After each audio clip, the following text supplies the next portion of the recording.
नमस्कार दोस्तों, भारत में इन दिनों कई तरह के संकट हम देख सकते हैं। ये संकट या खतरे न केवल हमारे देश के भीतर से हैं, बल्कि देश के बाहरी यानी कि सरहद के उस पार से भी लगातार भारत पर मंडरा रहे हैं। ज़रूरत है काफ़ी सतर्क रहने की, लेकिन सबसे पहले हमें वो जानने की ज़रूरत है कि आखिर ये संकट किस किस्म के हैं, किस प्रकार के हैं, और बतौर भारतीय नागरिक हमें किन परिस्थितियों के लिए तैयार होना चाहिए। हमें अपने मित्रों के साथ साथ शत्रुओं की भी पहचान होना बेहद ज़रूरी है। और इस प्रमुख मोर्चे पे राष्ट्रीय सुरक्षा जागरण मंच वर्षों से बहुत ही वृहद स्तर पर कार्य कर रहा है। आज हमारा सौभाग्य है कि इंडिया फर्स्ट के स्टूडियो में राष्ट्रीय सुरक्षा जागरण मंच के नेशनल जनरल सेक्रेटरी आदरणीय गोलोक बिहारी राय जी मौजूद हैं। सबसे पहले मैं उनका स्वागत करना चाहूंगा। गोलोक जी, आपका बहुत बहुत स्वागत है। गोलोक जी, सबसे पहले सवाल, भारत के लिए इस समय आप सबसे बड़ा खतरा क्या देख रहे हैं? आशुतोष जी, आज बड़ी प्रसन्नता है कि आपके साथ आपके स्टूडियो में बैठा हूँ। आज राष्ट्र के समक्ष जो सबसे बड़ी चुनौती है वो हमारी वैचारिकता पर जो तरह तरह के चारों दिशाओं से आक्रमण हो रहा है, ये राष्ट्र की सुरक्षा के लिए सबसे बड़ी चुनौती है। हम माओइज्म से निपट ले सकते हैं, निपट भी लिए हैं। हम टेररिज्म को कंट्रोल कर लिए हैं। सीमाएं हमारी आज सुरक्षित है, 100% सुरक्षित है। एक एक इंच सुरक्षित है, एक एक जन सुरक्षित है। परंतु कहीं न कहीं हमारी जो वैचारिकता जो आज दुनिया के लिए आवश्यक है और मानवता के लिए आवश्यक है, इस पर चारों तरफ से कुठाराघात किया जा रहा है। दुनिया में पश्चिम अपनी वैचारिकता को से अलग हट चुका है। एक तरह से वैचारिकता के वहां पर जिसको कहते हैं बैंकरप्सी की स्थिति है। अरब की वैचारिकता भी आज सब जगह राष्ट्रवाद में बदलते हुए अपने को फेल्योर साबित कर ली। सबकी यही भय है कि इस स्थिति में भारत की जो एक मजबूत चैतानी भारतीय जन में जो वैचारिक भावना है, उनकी जो जीवन दर्शन है, जीवन शैली है, वह कहीं हमारे ऊपर भारी न पड़ जाए, हमारे जन उसको स्वीकार न कर लें। जो दिखाई पड़ा है कि एक एक छोटी छोटी चीज़ों को यूरोप भी, अरब भी हमारी चीज़ों का स्वीकार कर रहा है। तो दुनिया की बची हुई वैचारिक संस्कृतियों में अरब, यूरोप और भारत, ये तीन है। तो आज उनको सबसे बड़ा भय है कि भारत की वैचारिकता जिस दिन हमको निगल जाएगी तो हम कहीं के नहीं रहेंगे, हम इतिहास के पन्ने में सिमट जाएंगे। इसलिए चारों तरफ से वैचारिक आक्रमण हो रहा है। इस वैचारिक आक्रमण जो आप बता रहे हैं, ये सिर्फ विचारों तक ही सीमित है, या कहा जा सकता है कि सिर्फ संवादों तक सीमित है, या इसके विभिन्न ऐसे स्वरूप हैं जो बेहद ही खतरनाक हैं? यदि ये वैचारिक आक्रमण संवादों के माध्यम से होता तो बड़ी चिंता का विषय नहीं था। आज वैचारिक आक्रमण के जो हथियार हैं बड़ी ही विकृत हैं। कहीं धर्मांतरण को लेकर उसको हथियार बनाकर हमारी वैचारिकता पर आक्रमण हो रहा है। कहीं लिबरल कम्युनिज्म के नाम पर हमारी परंपराओं पर, हमारी ट्रेडिशन पर, हमारी कल्चर पर आक्रमण हो रहा है। ये वैचारिक आक्रमण जो है, जो विभिन्न स्वरूपों में इस देश के हर एक हिस्से में देश को तोड़ने के लिए लगी हैं, वो हमारी सुरक्षा की आंतरिक समस्या भी है, हमारी सुरक्षा की बाह्य समस्या भी है। और इस तरह से ये वैचारिक आक्रमण विभिन्न प्रकार के नानाविधि हथियारों से हमारे ऊपर आक्रमण हो रहा है। आज एक विषय टीवी चैनल्स पे काफ़ी लंबे समय से चल रहा है, वो है धर्मांतरण का। और उससे पहले हमने लव जिहाद पे भी काफ़ी चर्चाएं देखी, और ये पहले जो चर्चा जो थी सिर्फ उत्तर भारत तक सीमित रहती थी, लेकिन अब हम देख रहे हैं कि लगभग संपूर्ण भारत में, खासतौर पर दक्षिण भारत में भी इस विषय पर काफ़ी इस तरह के मामले सामने आ रहे हैं। कैसे देखते हैं आप? धर्मांतरण केवल भारतीय समाज पर ही आक्रमण नहीं है, ये पूरी की पूरी मानवता पर आक्रमण है। हम जिस संस्कृति से, जिस ट्रेडिशन से, जिस जीवन शैली से अपने को डेवलप किए हैं, यदि उसको भुला देने के लिए यदि किसी तरह की साजिश की जा रही है तो ये तो सीधी है कि हम ईश्वर की दी हुई मानवता को नकार रहे हैं। इसलिए धर्मांतरण तो मानवता के खिलाफ है, विश्व के स्वभाव के खिलाफ है और भारतीय मन के खिलाफ है। ये हमारे लिए एक बड़ी चुनौती का विषय है। गोलोक बिहारी राय जी, हाल ही में बॉलीवुड यानी कि भारतीय मुंबई फिल्म इंडस्ट्री है, उसको लेकर गहन चिंतन मनन हो रहा है और अब जिस तरह की फिल्में सामने आ रही हैं उससे समझ में आ रहा है कि सांस्कृतिक कुठाराघात लंबे समय से किया जाता रहा है। राष्ट्रीय सुरक्षा जागरण मंच इस विषय को लेकर क्या कुछ सोच रखता है? हमारे ऊपर कुठाराघात केवल कला के क्षेत्र से ही नहीं जी, सभी जगह से किया जा रहा था। बड़ी विश्वास का मन आज जागृत हुआ है, इस देश के जन का विश्वास का मन जागृत हुआ है और हर एक क्षेत्रों में एक व्यापक परिवर्तन आया है। जितने भी इस तरह के कुठाराघात हमारे ऊपर हुए हैं, आज उसका प्रत्युत्तर उन्हीं क्षेत्रों से समाज दे रहा है। इसलिए अब बहुत बड़ी ये चिंता का विषय नहीं है, ये है कि हम अपनी सुदृढ़ता को कैसे कायम रखें, ये चिंता का विषय हो सकता है। समाज में कला के माध्यम से हमारे ऊपर इससे विभत्स कुठाराघात किए गए हैं, उससे भी हम जूझ रहे हैं। हमारी जीवन शैली पर कुठाराघात किया गया है, उससे भी हमने जूझा है।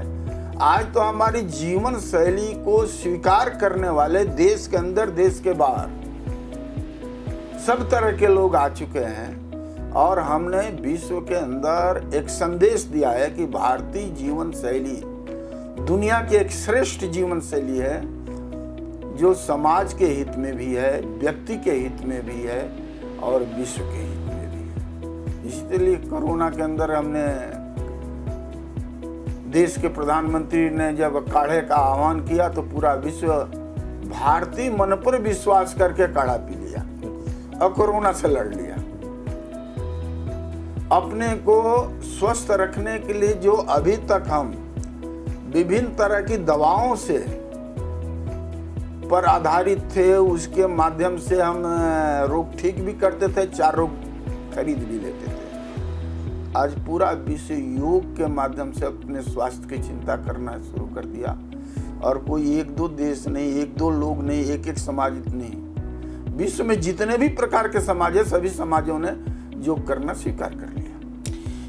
मैं एक प्रश्न जरूर पूछना चाहूँगा, जब आप विचारधाराओं का टकराहट या विचारधाराओं पर कुठाराघात की बात करते हैं तो क्या आपको लगता है कि इसके पीछे एक ऐसा फंड की भी सप्लाई की जाती है, क्योंकि सिर्फ विचारधारा पोषित जो है बिना फाइनेंशियल सपोर्ट के नहीं हो सकती है, तो जब ये कुठाराघात भारतीय संस्कृति पर होता है तो आपको लगता है कि जो भारत के ही ऐसे कुछ जयचंद हैं, ऐसे कुछ लोग हैं जो विदेशी फंड के जरिए, पैसे के जरिए इस कुठाराघात में, इस पूरे साजिश में हिस्सा बनते जा रहे हैं? अभी इस तरह की प्रक्रिया, इस तरह का संयोजन बड़े लंबे समय से चलते रहा। विचारधारा को तोड़ने के लिए, हमें प्रलोभन देने के लिए, हमारे एक एक व्यक्ति को, समाज को प्रलोभित करने के लिए इस तरह के बाहरी आर्थिक सहयोग होते रहे। कल भी होते थे, आज भी हो रहा है, परंतु कल जिस व्यापक मात्रा में हो रही थी, आज सिस्टम के सचेष्ट होने के कारण उसके प्रवाह में कमी आई है। परंतु हमारे लिए प्रवाह में कमी होना हर्ष का विषय नहीं है। हमारे लिए उस प्रवाह को बंद हो जाना हर्ष का विषय होगा। पूरी टूटी वो बंद की जाए, इसके लिए सिस्टम भी प्रयास कर रहा है और समाज के विभिन्न संगठन ये भी प्रयास कर रहे हैं, क्योंकि उस तरह के पैसे का जो प्रवाह आता है विदेशी फंड के रूप में, वो समाज के तोड़ने के लिए किया जाता है। एक महत्वपूर्ण, अब मैं थोड़ा विषय पे आपका ध्यान केंद्रित कराना चाहता हूँ। अखंड भारत, अखंड भारत को लेकर राष्ट्रीय सुरक्षा जागरण मंच, उसका विचार क्या है, क्या परिकल्पना है? अब थोड़ी ये चर्चा तो बड़ी लंबी हो जाएगी, फिर भी थोड़ा एक विषय को लेते हुए जो अखंड भारत पर आशंका का विषय बना, तो उसकी थोड़ी चर्चा करते हुए मैं इस बात को रख सकता हूँ। महर्षि अरविंद ने कहा था कि 1947 15 अगस्त का भारत लंबे समय तक नहीं रहेगा। दूरदर्शी थे। आज हम 75 वर्ष पूरा भी कर लिए हैं। उसके पीछे 1000 वर्षों से विभाजित रहे भी, ये भी इतिहास हमारा बना रहा। परंतु कहीं न कहीं उनकी दूरदृष्टि में एक संकेत था कि एक लंबा समय ये नहीं चलना। किसी भी राष्ट्र के लिए 70 वर्ष कोई बहुत बड़ी लंबी समय नहीं होता है। जब देश के विभाजन की प्रक्रिया, बड़ी तोड़ने की प्रक्रिया बड़ी तेजी से होती है, तो 1906 में स्थापित मुस्लिम लीग भी 1947 में देश का विभाजन करा पाई। 41 वर्षों के अपने कवायद के बाद तो देश को एक होने में भी, इस समाज को, टेरिटरी को, जियोग्राफी को एक होने में 70 वर्ष बहुत परिणामदायक नहीं कहा जा सकता है। परंतु इस आज़ादी की शताब्दी भारत के एक नए स्वरूप को लेकर ही निश्चित रूप से सामने आएगी।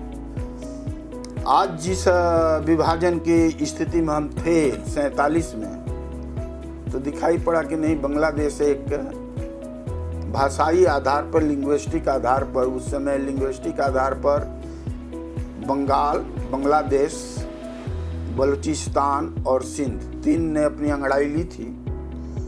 बांग्लादेश के अंगड़ाई लेने के साथ ही वो अपने को स्वतंत्र, अपनी सोवरेनिटी को साबित भी कर लिया।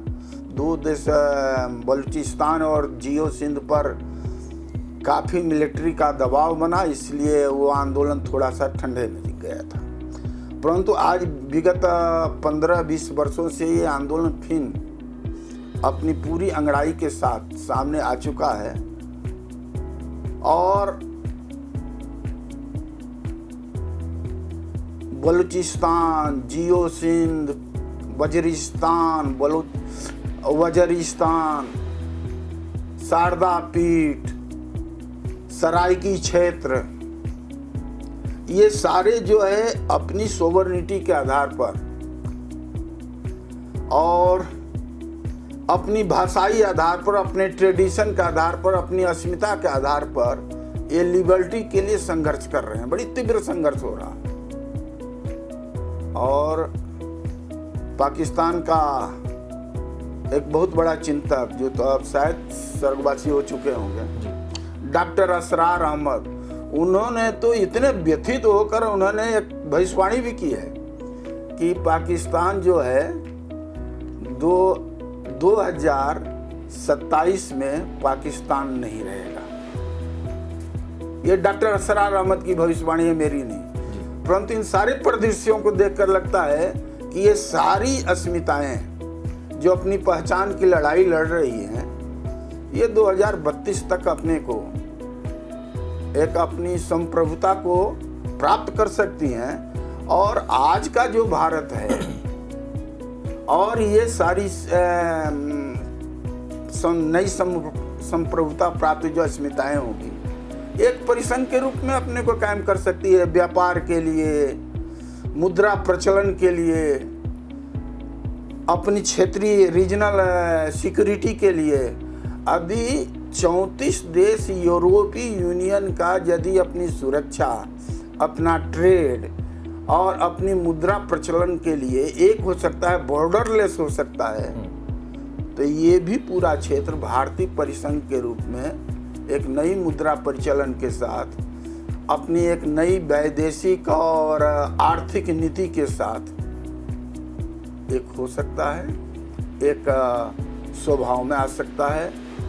जहाँ पर हम एक भारत हैं, भारत के साथ एक परिसंघ भी बन सकता है, वो बांग्लादेश से लेकर और बलूचिस्तान तक जा सकते हैं। जी, आप कह रहे हो मेरी आंखों के आगे वो नक्शा बनता जा रहा है। इंडिया फर्स्ट पे एक सवाल मैं और अंतिम आपसे लेना चाहूँगा आदरणीय, इस मंच पे क्योंकि आप एक दूरदर्शी व्यक्ति हैं और तमाम राष्ट्रीय सुरक्षा से जुड़े मुद्दों पे लगातार गहन चिंतन मनन विमर्श कर रहे हैं, शुरुआत क्या पीओके से होगी, और अगर होगी तो क्या हम माने कि शारदा पीठ भारतीय सीमाओं में फिर से कब से आ जाएगा, कब तक आ जाएगा? शारदा पीठ अपनी अस्मिता की लड़ाई नहीं लड़ रहा है, शारदा पीठ तो अपने मूलत्व की लड़ाई लड़ रहा है, इसलिए शुरुआत शारदा पीठ से नहीं होगी जी। शुरुआत वजीरिस्तान से हो सकती है, शुरुआत जो है वो बलूचिस्तान से हो सकती है। शारदा पीठ तो एक स्वाभाविक गति में है और स्वाभाविक गति में अपने मूल में मिलने की स्थिति में है।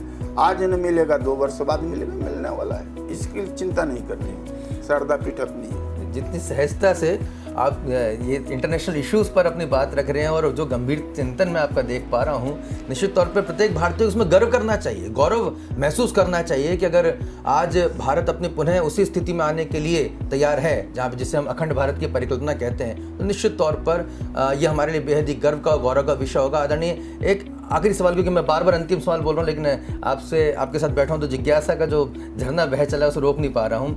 हाल ही में उदयपुर में जो कन्हैया जी का जो हत्या हुई थी, जिहादी तत्वों ने उनकी हत्या की थी, बहुत ही विभत्स थी, उसकी कुछ वीडियो क्लिप्स सोशल मीडिया पे भी वायरल हुई थी। इन परिस्थितियों में और उसके बाद हमने अहमदनगर में भी देखा और कई और जगह इस तरह से हमने परिस्थिति देखी, संघ के कार्यकर्ताओं का भी केरल में काफ़ी उनका रक्तपात किया गया है। ये जो परिस्थिति है जो वॉयलेंट है, जो विचारधारा के साथ साथ वॉयलेंट जो है, तो बतौर भारतीय नागरिक क्या हम इसका किस तरह से प्रतिकार कर सकते हैं, किस तरह से इसमें रुकावट लाई जा सकती है, क्या कुछ हमें करना चाहिए?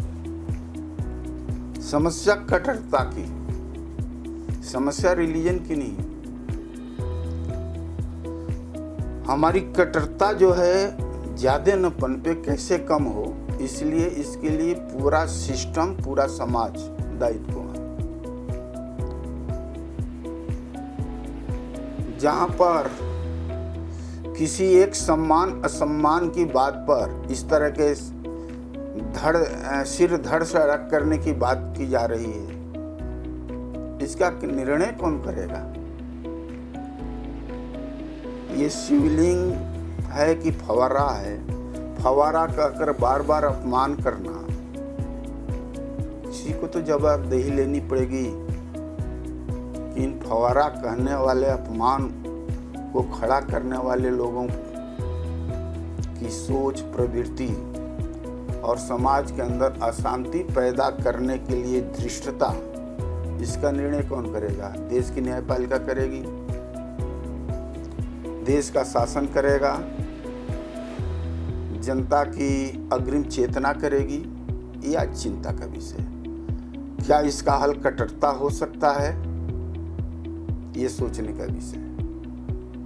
इसलिए जिस तरह की आवाजें आ रही हैं, जिस न्यायपालिका पर समाज के एक एक जन का लंबे समय से न्यायपालिका जब स्थापित हुई होगी, भारत के अंदर इतना बड़ा विश्वास था कि हमारी न्यायपालिका जो है, भले ही हमारे मुकदमे को 50 वर्ष में समाप्त करती हो, फिर भी हम उसका निर्णय का स्वागत करते हैं।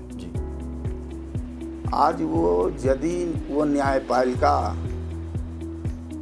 ऑफलाइन जाकर, ऑफ रिकॉर्ड जाकर, यदि किसी तरह का उत्तेजक और समाज के अंदर एक विभत्स स्थिति खड़ा कर देने वाला यदि किसी तरह की बयान देती है, तो ये सोचने का विषय है न्यायपालिका के लिए। समाज नहीं सोचेगा। न्यायपालिका अपनी प्रतिष्ठा को अक्षुण्ण रूप से किस तरह से खड़ा करेगी, बचा कर रख पाएगी, आज ये चिंतन न्यायपालिका का है। उसी तरह समाज के अंदर ये जो कट्टरता आ रही है, हम धर्मनिरपेक्षता की बात करते हैं, उसमें जीने की हम सीख देते हैं अपने विभिन्न मजहबों, पंथों के माध्यम से, अदायरों के माध्यम से, तो ये कट्टरता कहाँ से खड़ी हो रही है? उस समाज को चिंता करना पड़ेगा कि हमारी समाज में यदि कट्टरता है तो ये हमारे लिए घातक है, समाज के लिए घातक है, और समाज कहीं भी विश्वास को खो न दे। आज चिंतन का विषय ये है। राष्ट्रीय सुरक्षा जागरण मंच से जुड़ने के लिए अगर जो भी दर्शक इस प्रोग्राम को देख रहे हैं, अगर इस मंच से जुड़ना चाहें, हमारे युवा इस मंच से जुड़ना चाहें, तो क्या कोई प्रक्रिया है आदरणीय इसके लिए? हमने तो बड़ी खुली प्रक्रियाएं रखी है। इसके बाद में एक मुहिम को ध्यान में बताते हुए मैं समाप्त करूंगा। अभी राष्ट्रीय सुरक्षा जागरण मंच ने दिल्ली के अंदर विगत 5 और 6 को इंटरनेशनल साइबर कॉन्फ्रेंस किया था।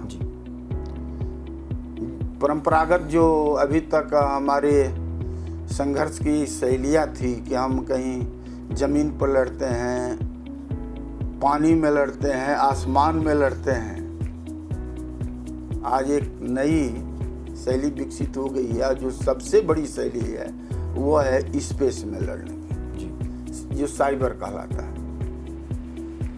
और वो समाज के सभी तरह से, समाज के ऊपर, देश की संप्रभुता पर, अखंडता पर, उसके माध्यम से आक्रमण ही होता है। जिसकी कल्पना हम अपने विकास के लिए करते थे, विकास गौण पड़ गया है, उसके माध्यम से आक्रमण ज़्यादा तेज हो चुका है। तो हमने सोचा है कि एक इस दृष्टि को व्यापक स्तर पर चर्चा करके देश भर में साइबर संघर्ष सेनानी जगह जगह फैंस के चैप्टर तैयार करेंगे, खड़ा करेंगे, जो इस वार में अपने को, साइबर क्राइम के वार में अब देश को, अखंडता को, संप्रभुता को, समाज की शांति को कायम रख सके। उसी तरह विभिन्न तरह के युवाओं के लिए भी हमारे बहुत सारे प्रकल्प चलते हैं, और कॉलेज में, यूनिवर्सिटियों के अंदर युवाओं से संपर्क किया जाता है, और युवा बड़ी संख्या में सम्मिलित भी आते हैं। अभी जो है एक वैचारिक आंदोलन के रूप में नो मोर पाकिस्तान, ये असरार अहमद की भविष्यवाणी के आधारों पर एक व्यापक चर्चा देश भर में पिछले 2-3 सालों से चली है। एक इस पर इंटरनेशनल सेमिनार 2020 के फरवरी या किसी महीने, फरवरी महीने में जम्मू में किया गया था, जिसमें कई देशों से और विभिन्न अस्मिताओं के प्रतिनिधि आए हुए थे। जो आज के पाकिस्तान के अंदर जो अस्मिताएं, पहचान, जो अपने मुक्ति का संघर्ष कर रही हैं, उनके प्रतिनिधि आए हुए थे। तो इस तरह के कार्यक्रमों के मुहिम से देश भर में, और फिर जो हम जो टूरिज्म करते हैं, रिलीजियस टूरिज्म करते हैं, या प्रकृति का नेचुरल टूरिज्म करते हैं, तो उसी तरह से हमारी पैट्रियाटिक टूरिज्म है। अंडमान के अंदर, पोर्ट ब्लेयर के अंदर नेताजी सुभाष चंद्र बोस ने 1943 में देश की स्वतंत्रता का ध्वज फहराया था, 30 दिसंबर। हम मानते हैं कि वह हमारी देश की स्वतंत्रता का प्रथम दिवस है। हम 1947 15 अगस्त को स्वतंत्र हुए।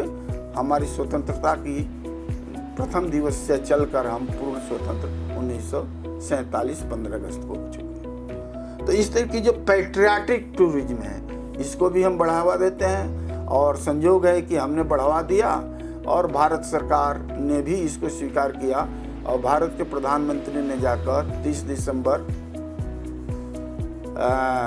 के दिन 2018 में वहाँ पर राष्ट्रीय ध्वज का, उस नेताजी के फ्लैग होस्टिंग डे को स्मरण करते हुए फहराया, झंडा फहराया। तो इस तरह के पैट्रियाटिक टूरिज्म से युवाओं को हम जोड़ते हैं, जिससे उनमें राष्ट्रीय चेतना, राष्ट्रीय भाव आए। एक अंतिम बात मैं कहकर बात समाप्त करूंगा। देश नहीं, विदेश भी, काजाकिस्तान से लेकर और केप टाउन तक, उधर पूर्वी अफ्रीकी जो कोस्ट है, फिर साउथ ईस्ट एशिया का क्षेत्र, कंबोडिया से लेकर इन सारे क्षेत्रों में ऐसे ताइवान और तिब्बत को लेते हुए ऐसे 54 कंट्रीज हैं जो दुनिया की आबादी के 40% हिस्सा है। ओमान से लेकर ताइवान तक, कजाकिस्तान से लेकर केप टाउन तक और तिब्बत से लेकर इंडोनेशिया तक, ये 44 कंट्री है जिसमें कभी न कभी भारतीय संस्कृति का संचार हुआ था। महाराज पुरु ने अपने दिग्विजय अभियान के माध्यम से, दिग्विजय यात्रा के माध्यम से भारतीय संस्कृति को उस समय फैलाया था। राजेंद्र चोल ने फैलाया, अभी कई लोगों ने, समुद्रगुप्त ने फैलाया। तो ये भारतीय कल्चर के, भारतीय मन के लोग हैं और जो दुनिया की आबादी के 40% हैं, इनके बीच में एक लंबा ऐतिहासिक रिलेशन है और हम एक हो नहीं सकते परंतु एक मन बना सकते हैं। तो ये 54 राष्ट्र एक मन बनाकर विश्व की समस्याओं का भी निराकरण करेंगे तो निश्चित रूप से विश्व के अंदर एक विकास की गति दे सकते हैं, एक शांति की दिशा स्थापित कर सकते हैं। इसको हमने हिमालय हिंद महासागर राष्ट्र समूह नाम करके एक मुहिम बनाया है, जिसकी आगरा में 2019 में एक बड़ा सम्मेलन हुआ था। 22 देशों के राजनयिक भी भाग लिए थे और 36 देशों के प्रतिनिधि इसमें भाग लिए थे। अभी इस मुहिम को आगे भी ले जाना है। उसके बाद से दूसरा एक कॉन्फ्रेंस करने की योजना बनी थी, कोरोना आ जाने के कारण फिर भी उसको 2021 में हमने ऑनलाइन ऑफलाइन दोनों मिलाकर किया, तो भी 7 देशों के राजनयिक आए हुए थे और लगभग 40-41 देशों के प्रतिनिधि अपने अपने स्थानों से जुड़े हुए थे, स्पीकर से जुड़े हुए थे। इस मुहिम को, जिसको हम छोटे एब्रिएशन में हर्ष कर सकते हैं, HHRS, हिमालय हिंद महासागर राष्ट्र समूह, इसके माध्यम से हम केवल भारत नहीं, दुनिया के युवाओं को जोड़ने का काम करेंगे। ये हमारी योजना कल्पना का हिस्सा है। मतलब काफ़ी वृहद स्तर पर दर्शकों, राष्ट्रीय सुरक्षा जागरण मंच देश को सिर्फ अखंड भारत का सपना लक्ष्य लेकर नहीं आगे बढ़ रहा है, बल्कि अब हमने देखा कि 54 देशों में जहाँ पर भारतीय संस्कृति का इतिहास विद्यमान है, उसे भी जोड़ने की यहाँ पर कोशिशें, मुहिम शुरू हो चुकी हैं। हम उम्मीद करते हैं कि सर आने वाले दिनों में आप इस इंडिया फर्स्ट के जरिए भी इस तरह के कार्यक्रमों के बारे में जानकारी और प्रसारित करें, जितना ज़्यादा प्रचार हो सके उतना ज़्यादा हमारे जो दर्शक हैं, युवा हैं, वो आपके इस मंच के जरिए जुड़ सकेंगे।